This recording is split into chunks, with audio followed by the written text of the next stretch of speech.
다 같이 일어나셔서 하나님의 말씀 한 목소리로 읽겠습니다. 출애굽기 20장 4절에서 6절까지의 말씀입니다. 구약성경 112페이지입니다. 출애굽기 20장 4절에서 6절까지의 말씀을 다 같이 읽겠습니다. 너를 위하여 새긴 우상을 만들지 말고 또 위로 하늘에 있는 것이나 아래로 땅에 있는 것이나 땅 아래 물속에 있는 것의 아무 형상이든지 만들지 말며 그것들에게 절하지 말며 그것들을 섬기지 말라. 나 여호와 너의 하나님은 질투하는 하나님인즉 나를 미워하는 자의 죄를 갚되 아비로부터 아들에게로 3, 4대까지 이르게 하거니와 나를 사랑하고 내 계명을 지키는 자에게는 천대까지 은혜를 베푸느니라. 아멘. 제1계명에서는 여호와 이외에 다른 것을 섬기면 안 되고 여호와와 나란히 섬겨서도 안 된다고 합니다. 그리고 제2계명에서는 우상을 만들지 말고 어떤 형상이라도 만들어 섬기지 말라고 합니다. 우상 숭배를 금한다는 면에서 볼 때에 제1계명과 제2계명은 같은 것에 대해서 말하고 있는 것처럼 보이지만 두 계명은 분명히 구분됩니다. 제1계명은 하나님을 바르게 알아야 한다는 것이 그 요점이고 제2계명은 하나님을 바르게 섬겨야 한다는 것이 그 요점입니다. 다시 말하면 제1계명은 예배의 대상에 대한 것이고 제2계명은 예배의 방법에 대한 것이라고 할 수 있습니다. 오늘 살펴볼 제2계명에서 하나님께서 원하시는 것은 어떤 형태로든 하나님을 형상으로 표현하지 않는 것이고 하나님께서 그 말씀에서 명하지 아니한 다른 방법으로 예배하지 않는 것입니다. 섬기는 방식의 문제가 중요하다는 사실은 하나님을 섬기는 방식에서 성경의 교훈을 벗어나면 제1계명도 범하게 된다는 데에서도 알 수 있습니다. 형상을 통해 하나님을 섬기면 결국 그 형상을 우상으로 섬기는 데에까지 이르게 되며 그 우상은 결코 하나님이 아니므로 결국은 제1계명을 어기는 것이 됩니다. 출애굽기 32장을 보면 하나님께 십계명을 받으려고 시내산에 올라간 모세를 기다리다 지친 이스라엘 백성은 아론을 부추겨서 노예 생활 동안 익숙해진 애굽의 아피스 상인 금송아지를 만들었습니다. 이스라엘 백성은 하나님을 금송아지 형상으로 만들고 그것을 자기들을 애굽에서 인도하여 낸 하나님이라고 하면서 섬겼습니다. 그렇게 함으로써 제2계명을 어긴 것에서 그치지 않고 금송아지 곧 우상을 섬겼으므로 제1계명까지도 범한 것입니다. 그들은 여호와의 이름으로 우상을 섬기고 말았습니다. 이처럼 제2계명을 어기는 사람은 반드시 제1계명을 어기게 되어서 결국 여호와 하나님을 부인하고 다른 신의 이름을 부르게 됩니다. 어떤 형상이라도 만들지 말라는 제2계명은 여호와께서 자신을 계시하실 때에 어떤 형상도 보여주시지 않았다는 사실에 근거합니다. 신명기 4장 15절에서 18절 말씀입니다. 여호와께서 호렙산 화염 중에서 너희에게 말씀하시던 날에 너희가 아무 형상도 보지 못하였은즉 너희는 깊이 삼가라. 두렵건대 스스로 부패하여 자기를 위하여 아무 형상대로든지 우상을 새겨 만들되 남자의 형상이라든지 여자의 형상이라든지 땅 위에 있는 아무 짐승의 형상이라든지 하늘에 나는 아무 새의 형상이라든지 땅 위에 기는 아무 곤충의 형상이라든지 땅 아래 물속에 있는 아무 어족의 형상이라든지 만들까 하노라. 여호와께서 호렙산에 나타나실 때에 사람들이 아무 형상도 보지 못하였으므로 하나님을 섬길 때에도 남자의 형상이나 여자의 형상이나 어떤 다른 형상을 만들어서 섬기지 말라고 하셨습니다. 하나님께서 십계명을 말씀하신 장면을 보면 거기에는 흑암과 번개와 빛이 있었습니다. 빛이 있으면 어두움이 물러나야 하는데 빛이 있으면서 어둠이 함께 있었던 것은 매우 신비한 장면입니다. 신명기 4장 11절은 그 장면을 산에 불이 붙어 화염이 충천하고 유암과 구름과 흑암이 덮었다고 묘사합니다. 산은 불 붙은 것처럼 환했습니다. 그 불 위에는 유암, 곧 깊은 어둠과 구름과 흑암이 덮고 있었습니다. 여호와의 음성이 들리니까 사람들은 다 떨었고 이러한 조용함과 두려움 가운데 하나님께서 나타나셨던 것입니다. 하나님께서는 빛과 어두움 가운데서 어떤 형상을 보여주신 것이 아니라 말씀으로 자신을 계시하셨습니다. 하나님께서 말씀을 통해 자신을 나타내시기 때문에 우리가 알 수 있지만 동시에 하나님은 우리의 이해를 뛰어넘으시는 분이십니다. 빛으로 계시하시기 때문에 우리가 알 수 있지만 그 빛은 우리가 가까이 할 수 없는 빛이기도 합니다. 더구나 어둠으로 가리시기 때문에 피조물로서는 하나님께서 계시하시는 것 그 이상은 알 수가 없습니다.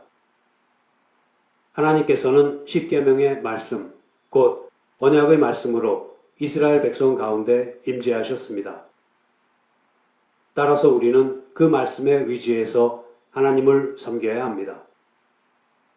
하나님께서 어떤 형상으로가 아니라 언약의 말씀으로 우리에게 자신을 나타내셨으므로 우리 역시 형상이 아니라 말씀을 믿고 그 말씀에 순종해야 합니다. 말씀으로 자기를 나타내신 하나님을 계시하신 대로 섬기지 않고 다른 방식으로 섬기면 그것은 결국 다른 신을 찾아가는 것과 같습니다. 우상으로 말미암아 하나님의 형상을 잘못 나타내는 것은 큰 죄입니다. 그것은 진리를 왜곡하는 것입니다. 어떤 형상으로도 표현할 수 없는 하나님의 형상을 사람의 상상력으로 더듬어 알 수 없습니다. 하나님의 형상은 사람의 감각으로 느낄 수 있는 것이 아닙니다. 우리는 하나님은 영이심으로 형상이 없다고 배웠습니다. 그런데 성경에는 분명히 형상이라는 말을 사용하고 있습니다. 그렇다면 성경에서 말하는 하나님의 형상이란 무엇인가에 대해 살펴보기로 하겠습니다. 하나님께서 자기의 형상으로 사람을 만들었다고 성경은 말합니다. 창세기 1장 26절 하나님이 가라사대 우리의 형상을 따라 우리의 모양대로 우리가 사람을 만들고 해서 형상과 모양이 같은 뜻으로 사용되고 있습니다. 창세기 1장 27절 하나님이 자기 형상 곧 하나님의 형상대로 사람을 창조하시되 남자와 여자를 창조하시고 해서는 형상만이 사용되었습니다. 그 외에도 여러 성경 구절에서 형상과 모양이 같은 뜻으로 쓰이고 있는 것을 볼 수 있습니다. 인간이 하나님의 형상으로 창조되었다고 하는 것은 인간이 참된 지식을 소유하고 있으며 의롭고 거룩한 상태로 창조되었다는 것을 의미합니다. 골로새서 3장 7절에서 10절 말씀입니다. 너희도 전에 그 가운데 살 때에는 그 가운데서 행하였으나 이제는 너희가 이 모든 것을 벗어버리라. 곧 분과 악의와 회방과 너희 입의 부끄러운 말이라. 너희가 서로 거짓말을 말라. 옛사람과 그 행위를 벗어버리고 새 사람을 입었으니 이는 자기를 창조하신 자의 형상을 조차 지식에까지 새롭게 하심을 받는 자니라. 그리고 에베소서 4장 22절에서 24절 말씀입니다.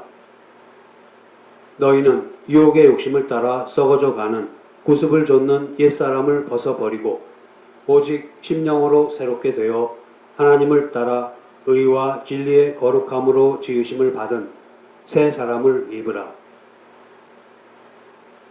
하나님의 형상인 참된 지식과 의와 거룩함이 죄 때문에 상실되었다가 그리스도 안에서 다시 회복되었습니다. 그러나 하나님의 형상은 참된 지식과 의와 거룩함만을 포함하는 것이 아니라 인간의 자연적 본질인 합리적이며 도덕적인 성품도 포함합니다.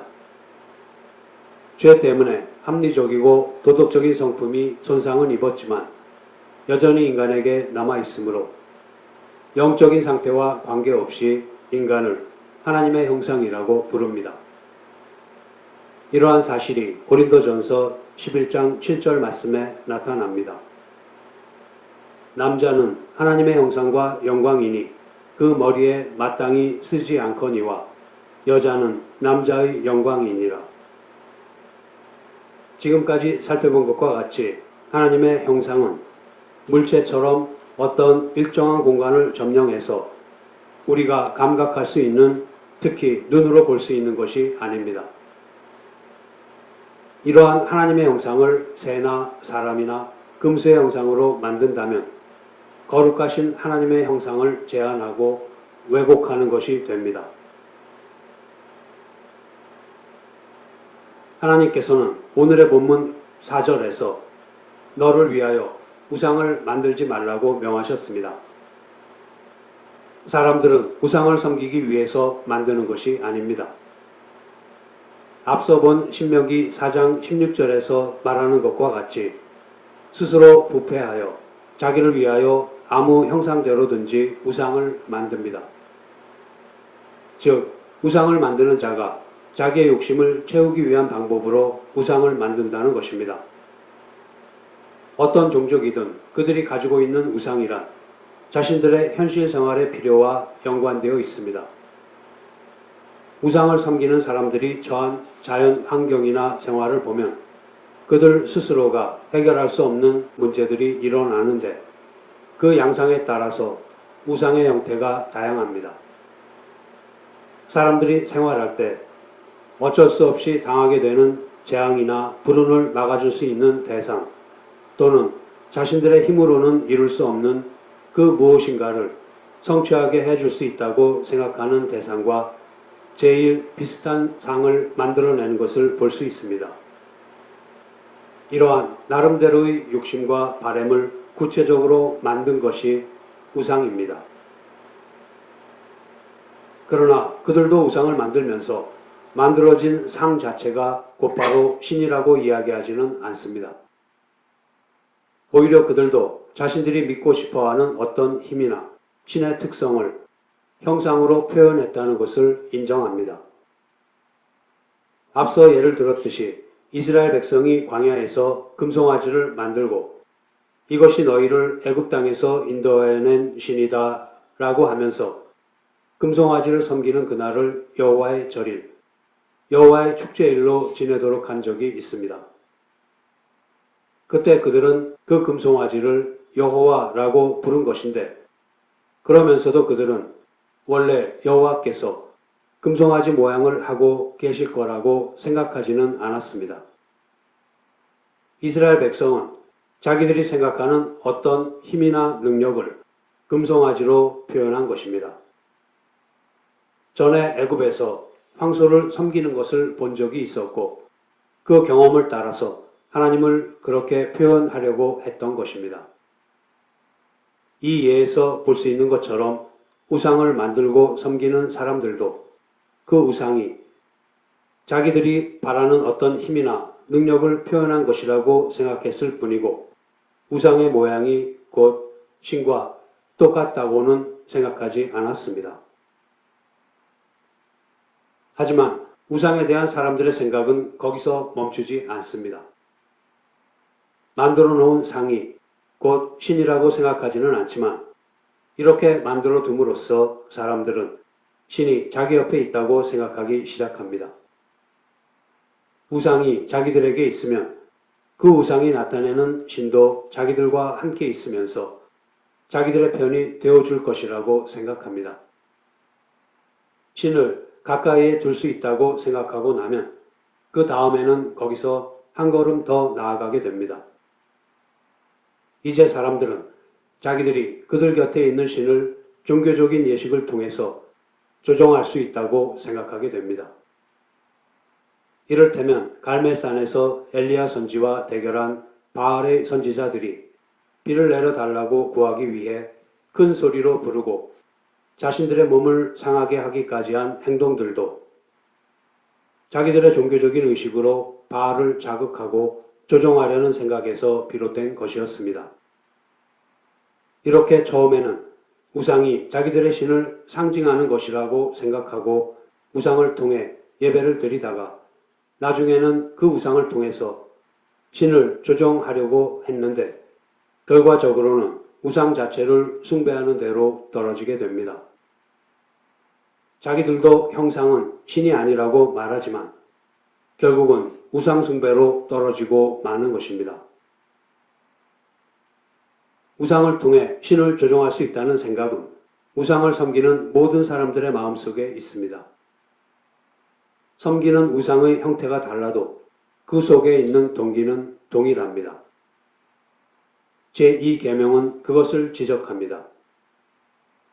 너를 위하여 새긴 우상을 만들지 말고 라는 표현에서 볼 수 있듯이 너를 위하여 라는 말로써 우상 숭배자의 속마음을 드러냅니다. 어떤 식으로 정당화하든지 간에 사람들은 결국 자기 행복을 위해서 우상을 만들고 섬깁니다. 우상을 만드는 사람들은 모두 다 자기 행복을 위해서 그렇게 합니다. 사람은 자신의 행복을 위해서 먼저 마음으로 우상을 만들고 그 다음에 손으로 만듭니다.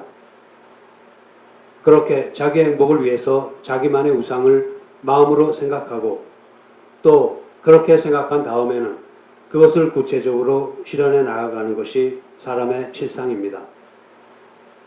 그와 같은 인간의 마음을 잘 아시는 하나님께서는 우상을 숭배하는 마음으로 하나님을 섬기는 것을 금하셨습니다.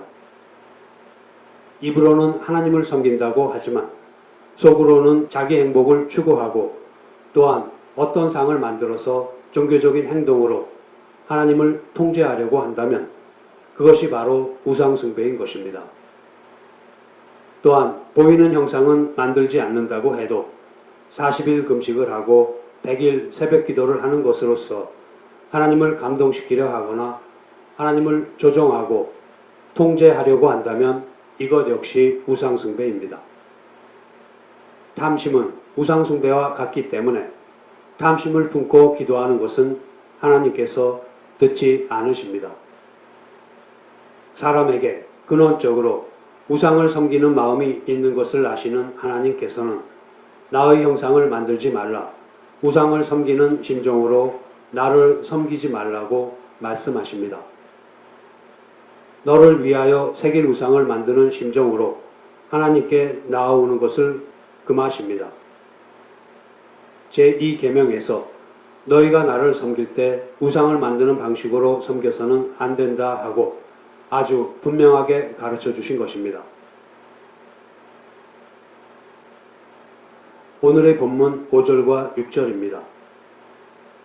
나 여호와 너의 하나님은 질투하는 하나님인즉 나를 미워하는 자의 죄를 갚되 아비로부터 아들에게로 3, 4대까지 이르게 하거니와 나를 사랑하고 내 계명을 지키는 자에게는 1000대까지 은혜를 베푸느니라. 우상을 만들지 말라고 말씀하신 다음에 나를 미워하는 자라 하셨으므로 하나님을 미워하는 사람이란 다름 아닌 우상을 섬기는 사람입니다. 하나님의 말씀대로 순종하지 않고 우상을 만드는 사람을 가리켜서 하나님께서는 나를 미워하는 자라고 하십니다. 섬기는 방법이야 어떻든 하나님을 사랑하기만 하면 된다고 말씀하시는 것이 아니라 너는 나를 미워하는 자다라고 말씀하십니다. 나 여호와 너의 하나님은 질투하는 하나님인즉 그 잘못에 대해서 3, 4대까지 죄를 묻겠다고 하십니다. 여기서 질투는 단순히 시기심을 나타내는 것이 아니라 하나님께서 이스라엘 백성과 맺은 언약을 반드시 이루어 나가시겠다는 열심과 의지를 무지한 우리들의 이해를 돕기 위해 그렇게 표현한 것입니다. 하나님께서는 이스라엘 백성을 종살이하던 데서 불러내신 다음 십계명을 주시기 얼마 전에 출애굽기 19장 5절과 6절에서 세계가 다 내게 속하였나니 너희가 내 말을 잘 듣고 내 언약을 지키면 너희는 열국 중에서 내 소유가 되겠고 너희가 내게 대하여 제사장 나라가 되며 거룩한 백성이 되리라 하셨습니다. 온 세상이 하나님의 것이지만 그 중에서도 특히 이스라엘 백성은 하나님께 속했고 거룩한 백성이며 제사장 나라라고 말씀하셨습니다. 하나님께서는 유월절 어린 양의 피를 통해 이스라엘을 비참한 종의 상태에서 구원하셨습니다. 그리고 그들을 따로 구별하여 사랑의 언약 관계에 들어감으로써 하나님의 특별한 소유로 삼아주셨습니다. 그들이 은혜의 계명을 잘 지킴으로써 하나님에 대한 사랑을 드러내고 그 안에서 생활에 필요한 것들을 구하면 하나님께서는 그들의 간구를 들어주실 것이었습니다. 반대로 이스라엘이 그들을 구원하신 하나님을 버리고 다른 신을 찾아가면 여호와의 언약을 저버리는 것이며 여호와를 미워하는 것입니다. 하나님께서는 질투하신다는 표현까지를 사용하시면서 그 백성과 맺은 사랑의 언약이 끊어지는 것을 싫어한다고 말씀하셨습니다. 하나님께서 정하신 방법 이외의 방법을 사용하면 이미 하나님과의 관계는 깨어진 것입니다. 단순히 방법의 문제가 아니라 본질적인 언약의 관계가 깨어진 것입니다. 바로 이러한 이유 때문에 하나님께서는 이스라엘 백성이 금송아지를 만들었을 때에 그들을 진멸하시려고 하셨습니다. 여호와는 질투라 이름하는 질투의 하나님이니라 하시면서 이스라엘 백성을 다 없애려고 하셨습니다. 그때 모세의 중보 기도가 없었다면 그들은 모두 질투하는 하나님에 의해 소멸되고 말았을 것입니다. 그런데 오늘의 본문 5절 나를 미워하는 자의 죄를 갚되 아비로부터 아들에게로 3, 4대까지 이르게 하거니와를 그 말을 근거로 해서 가계 저주라는 것을 주장하는 사람들이 있습니다. 이것은 부모가 잘 믿으면 자녀들이 복을 받고 부모가 잘못 믿으면 자녀들이 저주를 받는다는 것입니다. 가계의 저주라는 것은 전혀 성경적이지 않습니다. 성경은 어느 곳에서도 당사자의 믿음에 관계없이 그의 조상들이 잘못한 것으로 말미암아 저주 아래 있다고 가르치지 않습니다. 예레미야 31장 29절과 30절을 보겠습니다. 그때 그들이 다시는 이르기를 아비가 신포도를 먹었으므로 아들들의 이가 시다하지 아니하겠고 신포도를 먹는 자마다 그 이가 심같이 각기 자기 죄악으로만 죽으리라. 이스라엘 백성은 포로로 잡혀가는 것이 자신들의 죄 때문이 아니라 부모들의 죄 때문이라고 생각했습니다. 그러나 하나님께서는 아들의 이가 신 것은 그 아비가 신포도를 먹어서가 아니라 아들 자신이 그 신포도를 먹었기 때문인 것과 같이 사람은 각기 자기 죄악으로만 죽는다고 말씀하십니다. 다시 말해서 이스라엘 백성이 징계를 받는 것은 부모들의 죄로 인한 저주 때문이 아닙니다. 이스라엘 백성이 징계를 받는 것은 바로 자신들이 하나님께 순종하지 않았기 때문입니다. 아비의 죄의 대가를 아들이 받거나 아들의 죄의 대가를 아비가 받는 일은 결코 없습니다. 죄의 대가는 범죄하는 자 자신이 치르는 것입니다. 우리는 3, 4대까지 그리고 1000대까지를 문자적으로 볼 것이 아니라 언약적으로 이해해야 합니다. 언약적이라는 말은 언제든지 하나님께 불순종하면 저주를 내리시고 순종하면 복을 주신다는 뜻입니다. 언약은 그 언약을 맺은 당사자에만 해당되지 않고 대를 이어서 계승되며 전 인류에 그 효력을 미칩니다. 따라서 조상이 언약을 어기면 그 후손도 언약을 어긴 것이 되고 그에 대한 하나님의 진노는 당대뿐만 아니라 그 후 몇 대에 걸쳐 계속됩니다. 그와 마찬가지로 언약을 잘 지키면 그에 따르는 복도 그 후 몇 대에 걸쳐서 계속됩니다. 만일 하나님의 진노가 3, 4대까지 계속되었다면 그것은 후손들이 여전히 하나님께 불순종했기 때문이지 그들이 순종했음에도 불구하고 일괄적으로 조상과 함께 저주 아래에 있게 되는 것이 아닙니다. 후손들이 순종한다면 언제든지 조상에게 내려진 저주로부터 벗어날 수 있습니다. 이것이 바로 언약적 관계입니다. 이를테면 인류의 대표자로서 하나님과의 언약 관계에 있었던 아담은 선악과를 따먹음으로써 범죄했습니다. 그에 따르는 하나님의 저주는 전 인류에게 내려졌습니다. 그러나 여러분과 제가 지금 저주가 아니라 복 가운데 있는 것은 그리스도 안에서 하나님께 순종했기 때문입니다. 이처럼 아비가 신포도를 먹은 것 때문에 그것을 먹지도 않은 아들의 이가 신 것이 아니라 아들 자신이 신포도를 먹었기 때문에 아들의 이가 신 것입니다. 마찬가지로 조상 대대로 언약적 복을 누려왔다고 해도 당사자가 불순종하면 천대에 걸쳐 주시겠다는 복은 유효하지 않습니다. 여기서 저주의 3, 4대와 복의 천대가 비교되는 것은 하나님께서는 그만큼 우리에게 저주가 아닌 은혜를 베푸시기를 원하신다는 것을 강조하기 위한 것입니다. 이것을 잘 이해해서 전혀 성경적이지 않은 소위 가계의 저주라는 말에 현혹되지 않아야 할 것입니다. 이제 말씀을 마치겠습니다. 하나님께서 우상으로 하나님의 형상을 만들지 말라고 하신 이유는 바로 우리를 하나님의 형상으로 창조하셨기 때문입니다. 하나님을 이 땅에 나타내는 영광을 하나님께서는 다른 피조물에게 주지 않으시고 그리스도의 피로 구속하신 우리에게만 그러한 특권을 주셨습니다. 하나님과 거룩한 교제 가운데 살고 하나님을 닮아감으로써 우리 안에 참된 의와 거룩함이 있도록 하신 것입니다.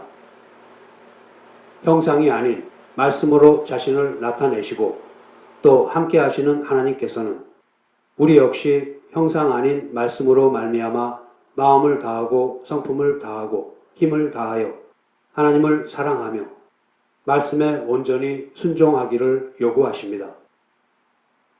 연약하여서 여전히 자기중심적으로 생각할 뿐만 아니라 자기의 경험과 느낌으로 모든 것을 판단하려는 죄의 본성에 이끌리기 쉬운 우리는 제2계명을 엄중하게 받아들여야 합니다. 제2계명을 소홀히 하게 되면 우리는 하나님을 경배의 대상으로 바로 섬기지 못하고 우리의 소원을 이루어 주시는 분 정도로만 대하게 됩니다.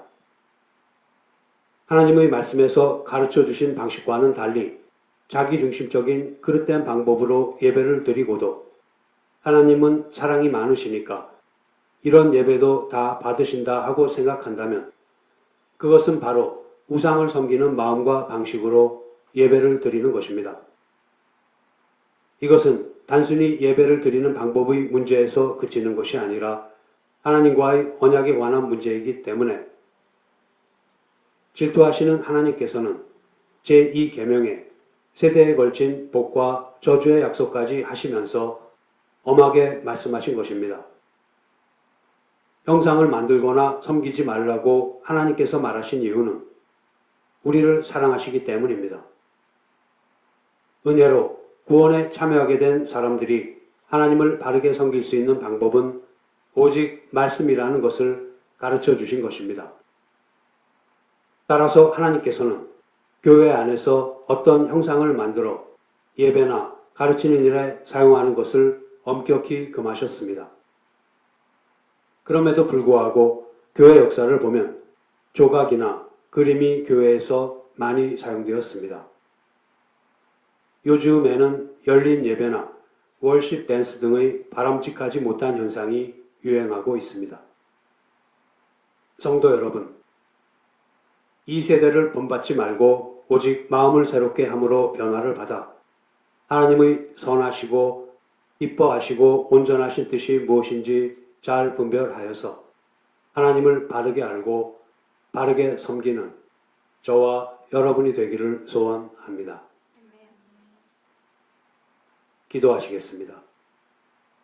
하나님 아버지, 저희들의 아버지에 대한 지식이 보잘것없어서 아버지를 올바로 섬기기에는 너무도 부족함을 고백합니다.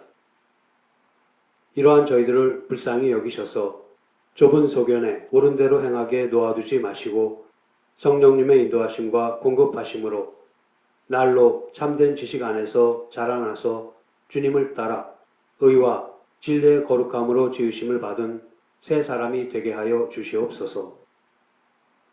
혹시라도 옛사람이 썩어져 가는 구습을 쫓고 있지는 않은지, 또 저희들의 욕심에 따라 우상 숭배의 마음과 방식으로 주님을 섬기고 있지는 않은지 늘 저희들의 마음을 살펴주시기를 간절히 바라고 원합니다. 성령님께서 저희들의 죄에 대하여 책망하실 때에 즉시 죄를 깨닫고 회개하여 주님께서 마땅히 받으셔야 할 예배와 찬송과 감사를 마음을 다하고 성품을 다하고 힘을 다하여 드릴 수 있는 저희들이 되게 하여 주시옵소서. 우리 주 예수 그리스도의 이름으로 기도드립니다. 아멘.